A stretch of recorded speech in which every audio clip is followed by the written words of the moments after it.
মনোযোগ দিয়ে শুনুন। যখন বিচার দিবস শুরু হবে, মানুষ ঢেউয়ের মতো একে অপরের উপর আশ্রে পড়বে, সর্বত্র বিশৃঙ্খলা, সবাই একে অন্যের দিকে ছুটতে থাকবে। ফায়াতুনা আদম, তারা কোনো একভাবে আদম আলাইহিস সালামের দেখা পাবে। আদম আলাইহিস সালামের দেখা পাবে, তারা তার কাছে ছুটে আসবে। ফায়াকুলুনা ইশফা আলানা ইলা রাব্বিক, সমগ্র মানব জাতি আদম আলাইহিস সালামের কাছে ছুটে আসবে এবং বলবে, আপনি কি দয়া করে আমাদের পক্ষ থেকে আল্লাহর সাথে কথা বলতে পারবেন? আমরা আল্লাহর ভয়ে ভীত। আপনি তো প্রথম মানুষ, আপনি তো সেই ব্যক্তি যাকে আল্লাহ ফেরেশতাদের সিজদা দিয়ে সম্মানিত করেছেন, আপনাকেই তো পছন্দ করা হয়েছে, আমরা সবাই আপনার সন্তান, আপনি আমাদের পিতা, তাই দয়া করে আমাদের জন্য আল্লাহর সাথে কথা বলুন, আমরা খুবই ভীত। এরপর তিনি বলবেন, ফায়াকুলু লাস্তু লাহা, তিনি বলবেন, আমি এর যোগ্য নই, আমি পারবো না। ফায়াকুলু লাস্তু লাহা ওয়ালাকিন আলাইকুম বিইব্রাহিম, তোমরা কেন ইব্রাহিমের সাথে কথা বলছো না? তোমাদের উচিত ইব্রাহিমের সাথে কথা বলা। অতএব মানব জাতি এখন কার খোঁজ করছে? ইব্রাহিম আলাইহিস সালাম। ফাইন্নাহু খলিলুর রহমান, তার কাছে যাও, কারণ তিনি রহমানের খুবই কাছের বন্ধু। ওয়াত্তাখাযাল্লাহু ইব্রাহিমা খলিলা, কোরআনে এসেছে আল্লাহ ইব্রাহিমকে তার বন্ধুরূপে গ্রহণ করেছেন। তাই ইব্রাহিমের কাছে যাও, তিনি তোমাদের সাহায্য করতে পারবেন। তারা ইব্রাহিমের কাছে যাবেন। ফায়াতুনা ইব্রাহিমা ফায়াকুলু লাস্তু লাহা, তারা ইব্রাহিমের কাছে গেলে তিনি বলবেন, আমি এর যোগ্য নই, আমাকে এই কাজের জন্য তৈরি করা হয়নি, আমি তোমাদের জন্য আল্লাহর সাথে কথা বলতে পারবো না। ওয়ালাকিন আলাইকুম বিমূসা, তোমরা কেন মূসা আলাইহিস সালামের কাছে যাচ্ছ না? তো মানব জাতি মূসা আলাইহিস সালামের কাছে দৌড়ে যাবে। ফাইন্নাহু কালিমুল্লাহ, তিনি আল্লাহর সাথে অনেক কথা বলতেন। ওয়া কাল্লামাল্লাহু মূসা তাকলিমা, আর আল্লাহ মূসার সাথে কথা বলেছেন সরাসরি। সুতরাং তিনি যেহেতু আল্লাহর সাথে কথা বলতে অভ্যস্ত, আজকে তো কথা বলার উত্তম সময়, তিনি তোমাদের পক্ষ থেকে আল্লাহর সাথে কথা বলবেন। ফায়াতুনা মূসা ফায়াকুলু লাস্তু লাহা, মানব জাতি দৌড়ে মূসা আলাইহিস সালামের কাছে যাবে, তিনি বলবেন, আমি এর যোগ্য না, আমি পারবো না।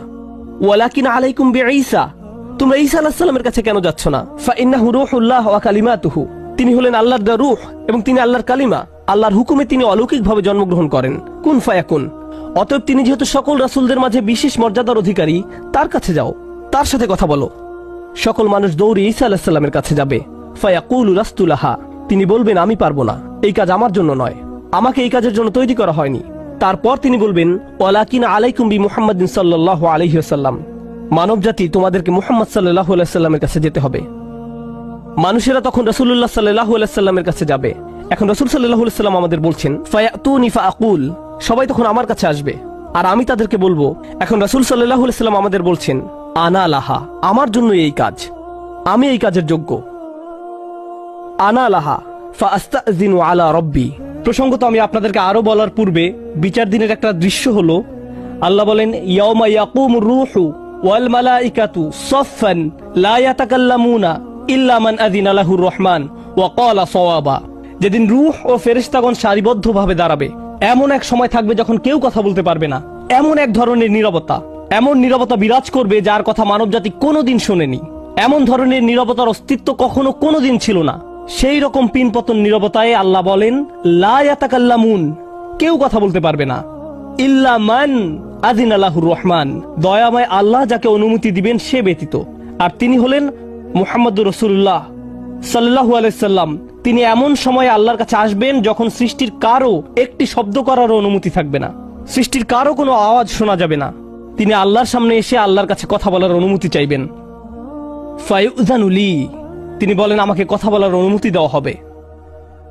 ওয়ায়ুলহিমুনি মাহামিদা আহমাদাহু বিহা লা ইয়াহদুরুনিল আন, সেই দিন আল্লাহ আমাকে স্পেশাল একটি দোয়ার মাধ্যমে তার প্রশংসা, তার কৃতজ্ঞতা করা শেখাবেন, যেটি বিচার দিবসে আমাকে দেওয়া হবে, যা এর পূর্বে কাউকে দেওয়া হয়নি, কোন সৃষ্টিকে দেওয়া হয়নি। এক স্পেশাল ওয়াহি রাসূলুল্লাহ সাল্লাল্লাহু আলাইহি সাল্লামকে দেওয়া হবে বিচার দিবসে, যা কোনো সৃষ্টিকে দেওয়া হয়নি।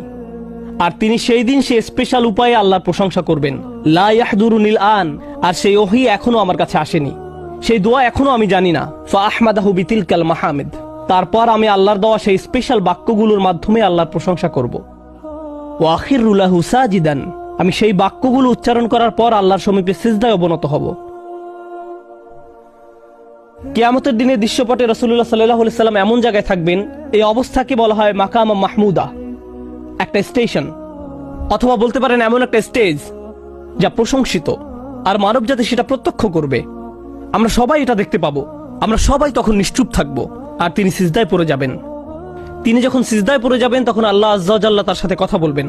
এতক্ষণ তিনি আল্লাহর সাথে কথা বলছিলেন, এখন আল্লাহ আযজা ওয়া জাল্লা তার সাথে কথা বলবেন। তিনি কি বলবেন? ইয়া মুহাম্মদ ইরফা রাসাকা, তিনি বলবেন, মুহাম্মদ তোমার মাথা উত্তোলন করো। ওয়াকুল বলো, ইউসমা আলাকা তোমার কথা শোনা হবে। শুধু যে আল্লাহ তার কথা শুনবেন তা নয়, বরং বিচার দিনে উপস্থিত সবাই তার কথা শুনতে পাবে। ইউসমা আলাক, তারপর আল্লাহ বলেন, ওয়াসাল তুতা চাও তোমাকে দেওয়া হবে, তুমি যা চাও দেওয়া হবে।